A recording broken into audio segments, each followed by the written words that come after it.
turning towards America and the final few weeks, getting into the final days almost of this election campaign.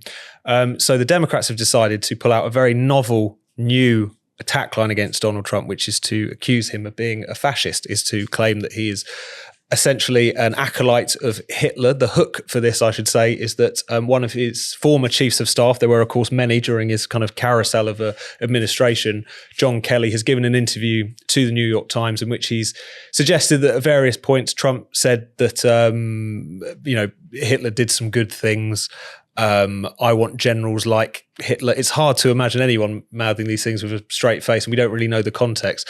But regardless, it's been leapt upon by the Democrats. Kamala Harris has given a speech in which she has, again, kind of revisited some of these arguments that Joe Biden probably made more than she has, which is that Trump is just a threat to democracy, that he wants to drag America in a much more authoritarian, maybe even fascistic direction. What do you think of this, Ian? Do you think this is going to stick, or does it smack of desperation? It's utterly depressing, the whole thing, because you think there's 365 million people in the United States, and the narrative comes down to between the two people who are vying to be the next president.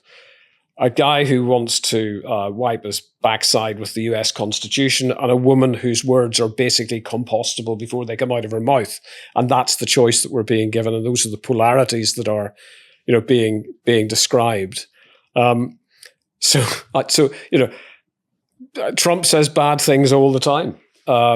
Whether or not they're to be given any weight and taken seriously, I don't know. I tend to think, and this could be really naive, and I could be proven terribly wrong, that the Constitution of the United States, framed by people who are escaping English tyranny, let's not forget, rooted in freedom and the separation of powers, will be strong enough to deal with any tendencies of any incumbent to be too authoritarian.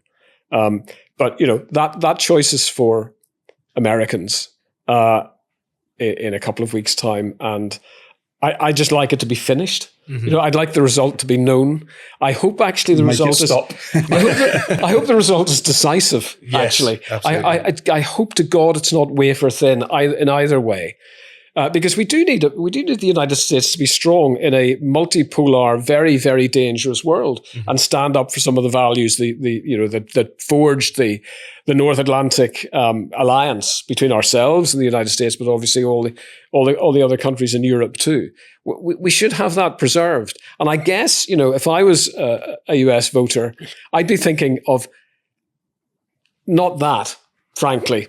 I'd be thinking about what's happening to me in my life, and the eternal question, the economy stupid, mm-hmm. that will get asked in this after 4 years of Bidenomics, and the prospect of 4 more years of the same. Is my life going to be any better? And I think we miss that in the kind of macro kind of nonsense that we love to indulge in about, is America going fascist, or, is it turning into a kind of progressive hellhole? Yeah. In the end, I think that's what Americans are going to vote on. Who is likely to give them a better life? And actually, fundamentally, that's what most people vote mm-hmm. on the basis of. No, absolutely. In any country. No, and it is worth saying that there's kind of a competing politics of fear on both sides to a certain extent of this election.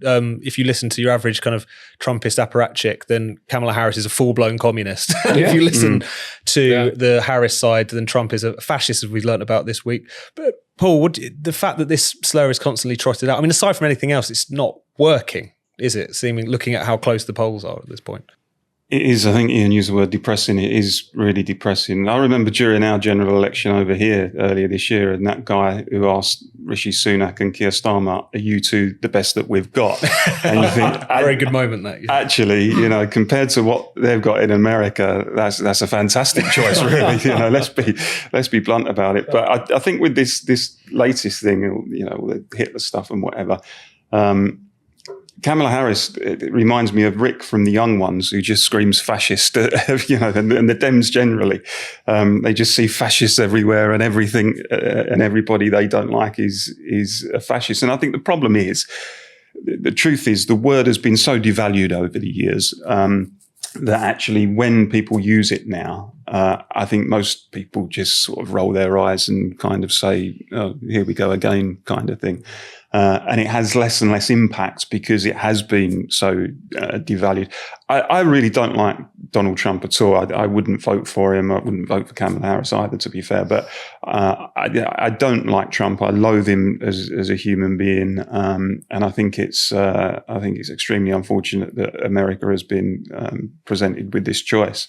But I'm not prepared to call him a fascist. I'm not prepared to take the easy option and to pretend he's a fascist. And it is the kind of go-to thing nowadays for hyperliberals to brand people with that term. Anybody or anything, as I say, who doesn't accord with their particular worldview gets labelled as far right and fascist and neo-Nazi and bigot and nativist and all of that sort of thing. And we saw it in this country, didn't we? Over Brexit, the sort of fallout from Brexit. We saw a lot of that. Trump saw it in 2016. I think it was when he was first elected. All of those, accusations of fascist and so on. But there is the point that whether you like him or not, he does. And this sort of thing, I don't think will necessarily hurt him. I think, as you said, it's not necessarily going to work, and there will be. His core audience, people, for example, in the Rust Belt, those left behind communities in America who have seen industry decimated, who have seen thousands of good, solid blue collar jobs shipped abroad, those communities that feel left behind by globalization, those forgotten about communities.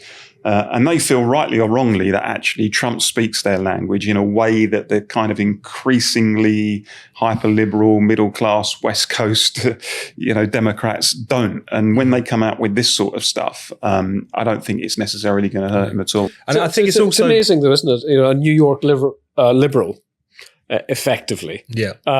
Represents flyover country. Yeah, it's just it would be inconceivable in any other era and in any other person than Trump. Absolutely. I mean, the other thing I just wanted to pick up on there briefly, Paul, was that I think it's worth saying that to oppose the devaluing of some of these terms or the inflation of a term like fascist or racist, it's not just about, I think, being fair to Donald Trump or being fair-minded to any of these particular candidates. I think it also comes at a cost when you take the meaning out of these words. I mean, I think we've seen that even with, say, some of the kind of upsurge in racial hatred that we've seen not only on our streets recently, but obviously online around the riots in the summer, was that people who weren't just concerned about immigration, people who were kind of explicitly racist, far right and whatever, they now have a kind of cloak to hide behind, which they call all of us this. So why don't blend into the mainstream, don't they? I mean, once upon a time, in the 1970s, when far right and fascist had more of a meaning, you could look at the National Front when they were marching through places like Leicester and other towns and cities with high numbers of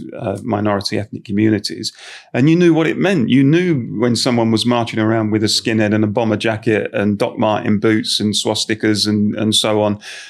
You knew that they were genuine fascists and supporters of far right ideology. Now, if you label pretty much anybody, from people who support Brexit to people who believe that actually there aren't 85 different genders or whatever it is, if you label all of those people fascist, then how great it is for genuine fascists that they say, well, actually, they call you lot that as well. So why should you believe that I'm one? That's what people are not thinking about. And just before we wrap up, I'd be remiss if I didn't mention the bizarre kind of diplomatic spat which has emerged between Keir Starmer's Labour government and the Trump campaign. I'm not sure if you two will disagree with this. I think it's fair to say that this is to a large extent kind of confected. There was a small number of Labour activists who had arranged to go out to campaign for the Democrats in the US. I think there was one particular LinkedIn post that Elon Musk or someone came across. And since then, the Republicans have managed to turn this into a full-blown scandal. Ian, if you've got anything to say on that particular issue, please do. But if nothing else, the prospect of a Keir Starmer premiership and a Donald Trump premiership at the same time could be quite interesting, not just because of this spat, but just in general, surely. I think the technical term for this is bollocks. To be honest with you, Nigel Farage has gone out to help Donald Trump as well.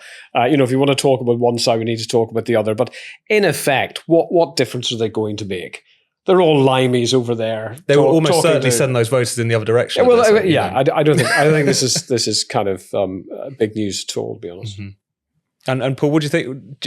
the idea of Keir Starmer and Donald Trump being in post at the same time could be quite interesting. As I say, not just because of this, but just what two different characters. A marriage made in heaven, I think. No, look, Keir Starmer got bizarre, frankly, if Keir Starmer hadn't sought to establish some sort of relationship with him. I've no doubt that Keir Starmer thinks absolutely nothing of Donald Trump's politics, and probably vice versa. But you need to have a working relationship, and if they're both attempting to do that, I don't think that's a bad thing. My sympathy is with the poor Labour Party staffer who innocently asked if anyone fancies going to America and has caused a major international diplomatic incident. God knows where she is at the moment. She's probably gone into hiding, I would imagine. But it will prove to be a non-story, I think.